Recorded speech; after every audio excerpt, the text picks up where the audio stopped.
Hello ನಮಸ್ತೆ, welcome back to my YouTube channel. ಇವತ್ತು recipe videos ಏನೂ ಇರೋದಿಲ್ಲ. ಸೊ ಡೈಲಿ ಲಾಗ್ಸ್ ಥರ ಒಂದು ಚಿಕ್ಕದಾಗಿ ಮಾಡೋಣ ಅಂದ್ಕೊಂಡು, ಇವತ್ತು ಗುರುವಾರ ಆಗಿರೋದ್ರಿಂದ ಸೊ ಬೆಳಗ್ಗೆನೇ ನೋಡಿದ್ರೆ ಪಾರಿಜಾತ ಹೂವುಗಳು ಎಷ್ಟೊಂದು ಉದುರಿದ್ವು. ಸೊ ಇನ್ನು ಸ್ವಲ್ಪ ಮರನ ಶೇಕ್ ಮಾಡಿದ್ರೆ ಇನ್ನೂ ಜಾಸ್ತಿ ಬೀಳುತ್ತೆ. ಸೊ ಹಾಗಾಗಿ ಈ ಮರನೆಲ್ಲ ಈ ರೀತಿ ಶೇಕ್ ಮಾಡಿದೆ. ಸೊ ತುಂಬಾ ಬಿಟ್ಟಿದ್ವು. ಕೆಳಗಡೆ ಬಿದ್ದಂಥ ಪಾರಿಜಾತ ಹೂವುಗಳ್ನ ಮಾತ್ರ ನಾವು ದೇವರಿಗೆ ಮುಡಿಸ್ಬೇಕಂತೆ, ಬಹಳ ಒಳ್ಳೆಯದಂತೆ. ಸೊ ಇದನ್ನು ಕೀಳಲಿಕ್ಕೆ ಹೋಗಬಾರ್ದು ಅಂತ ಹೇಳ್ತಾರೆ. ಸೊ ಹಾಗಾಗಿ ಒಂದು ಬೌಲಲ್ಲಿ ಇದನ್ನೆಲ್ಲ ಆರಿಸಿ ಇಡ್ತಾಯಿದ್ದೆ. ತುಂಬ ಜಾಸ್ತಿನೇ ಪಾರಿಜಾತ ಹೂವುಗಳು ಸಿಗುತ್ತೆ. ನನಗಂತೂ ಇದೊಂದು ರೀತಿ ಸಂಭ್ರಮ ಅಂತಲೇ ಹೇಳ್ಬೋದು. ಸೊ ನಾವು ಬೆಳೆಸಿರೋ ಹೂವು ದೇವರಿಗೆ ಅರ್ಪಣೆ ಮಾಡೋದಂದರೆ ಖುಷಿನೇ ಅಲ್ವಾ. ಇದನ್ನೆಲ್ಲ ಹೂಗಳನ್ನೆಲ್ಲ ಕಿತ್ಬಿಟ್ಟು ಹಾಗೆಯೇ ಕಳಸಕ್ಕೆ ಕೂಡ ಒಂದು 5 ಎಲೆ ಕಿತ್ಕೊಳ್ಳೋಣ ಅಂಥೇಳಿ ಈ ಕಡೆ ಚಿಕ್ಕದಾಗಿ ಗಾರ್ಡನ್ ಥರ ಮಾಡ್ಕೊಂಡಿದ್ವಿ. ಅದರಲ್ಲಿ ಒಂದು 5 ಎಲೆನ ಚೆನ್ನಾಗಿರೋದು ನೋಡಿಬಿಟ್ಟು ಕಿತ್ಕೋತಾ ಇದ್ದೆ. ಇಲ್ಲಿ ನಮ್ಮ ಖುಷಿ ಬರ್ತಾಳೆ ನೋಡಿ ಇವಾಗ. ಅದು ಯಾವಾಗಲೂ ಇಲ್ಲೇ ಮಲಗೋ ಅಂಥ ಜಾಗ. ಖುಷಿಗೆ ಏನಂತ ಹೇಳಿದ್ರೆ ಗಿಡಗಳ್ನ ಮುಟ್ಟಬಾರ್ದು ಮತ್ತು ಕೀಳಬಾರ್ದು ಅದಕ್ಕೆ. ಸೊ ಇವಾಗ ನೋಡಿ ಹೇಗೆ ಮಾಡುತ್ತೆ ನನಗೆ ಅಂಥೇಳಿ.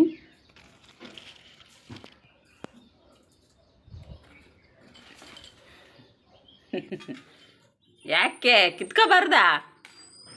ಹಾಂ,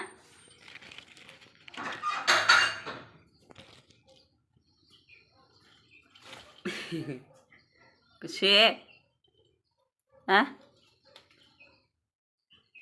ಕಿತ್ಕೋಬಾರ್ದಾ? ಹಾಂ, ನಿಂದ ನೋಡು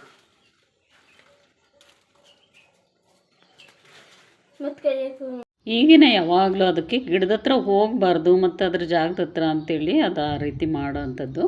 ಸೊ ಇವಾಗ ಒಳಗಡೆ ಪೂಜೆಗೆ ರೆಡಿ ಮಾಡ್ತಾ ಇದ್ದೆ.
ಮನೇಲಿ ಪೂಜೆನೆಲ್ಲ ಮುಗಿಸ್ಕೊಂಡು ರೆಡಿ ಆಗಿಬಿಟ್ಟು ರಾಯರ ಮಠಕ್ಕೆ ಒಂದ್ಸರಿ ವಿಸಿಟ್ ಮಾಡಲಿಲ್ಲ ಅಂದರೆ ಸಮಾಧಾನನೇ ಆಗಲ್ಲ.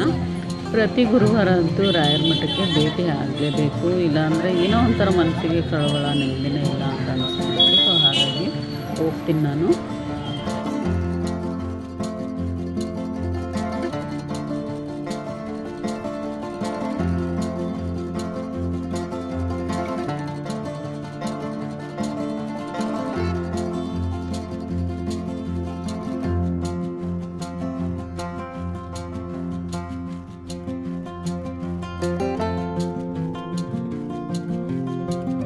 ಇವತ್ತು ಏಕಾದಶಿ ಇರೋದ್ರಿಂದ ರಾಯರಿಗೆ ತುಳಸಿಯ ಒಂದು ಅಲಂಕಾರನೇ ಮಾಡಿದರು. ಬಹಳ ಚೆನ್ನಾಗಿತ್ತು ನೋಡ್ಲಿಕ್ಕಂತೂ. ತುಂಬಾ ಚೆನ್ನಾಗಿ ಕಾಣ್ತಾ ಇದ್ರು ಅಂತಲೇ ಹೇಳ್ಬೋದು.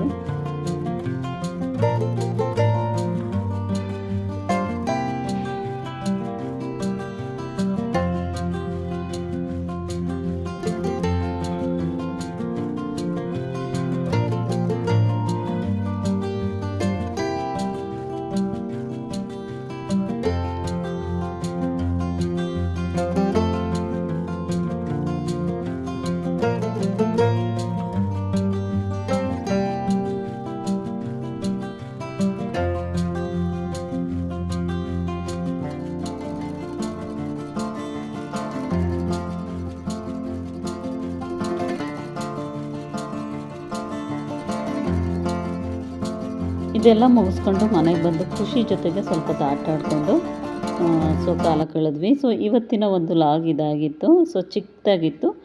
ಸೊ ಈ ವಿಡಿಯೋ ನೋಡ್ತಾ ಇರೋರೆಲ್ಲರೂ ಇವಾಗಲೇ ಸಬ್ಸ್ಕ್ರೈಬ್ ಮಾಡಿಕೊಂಡು ನನ್ನ ಚಾನಲ್ಗೆ ಈಗ ಸಪೋರ್ಟ್ ಮಾಡಿ ಅಂತ ಹೇಳ್ತಾ, ಮುಂದಿನ ಒಂದು ಲಾಗಲ್ಲಿ ಒಂದು ವಿಶೇಷವಾಗಿರೋಂಥ ಲಾಗ್ನ ತರ್ತೀನಿ. ಹಾಗಿದ್ರೆ ಟೇಕ್ ಕೇರ್ ಎಲ್ರಿಗೂ.